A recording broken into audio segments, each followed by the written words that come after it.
নমস্কার, আমি বিপ্লব মজুমদার, ক্যালকাটা হাইকোর্টের একজন প্র্যাকটিসিং অ্যাডভোকেট।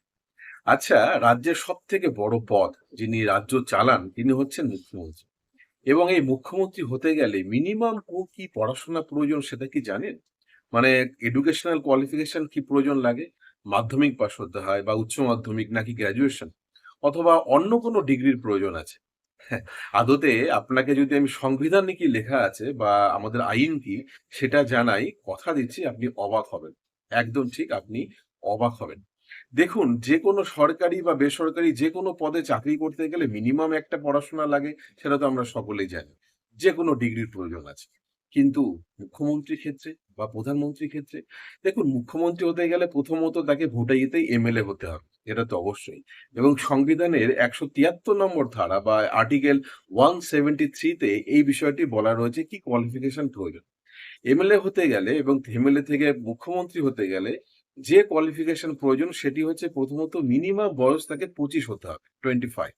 এবং দ্বিতীয়ত তাকে অবশ্যই ভারতীয় হতে হবে বা ভারতের নাগরিক হতে হবে। কিন্তু মজার বিষয় হলো আমাদের প্রশ্ন ছিল শিক্ষা নিয়ে, এডুকেশন কোয়ালিফিকেশন নিয়ে। না, সংবিধানে শিক্ষার মান নিয়ে কোনো রকম কথা বলা নেই।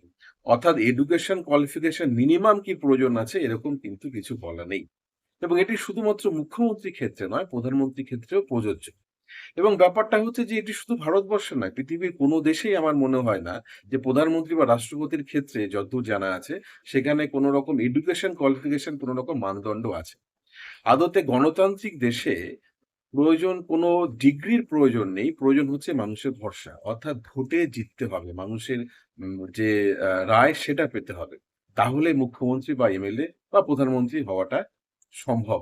এরকম আইনি এবং সাংবিধানিক বিভিন্ন বিষয় খুব সহজে বুঝবার জন্য ভিডিওকে লাইক করুন, অন্যদের সঙ্গে শেয়ার করুন, আপনার মতামত জানান কমেন্টের মাধ্যমে এবং অবশ্যই ফলো করতে ভুলবেন না। ভালো থাকবেন। ধন্যবাদ।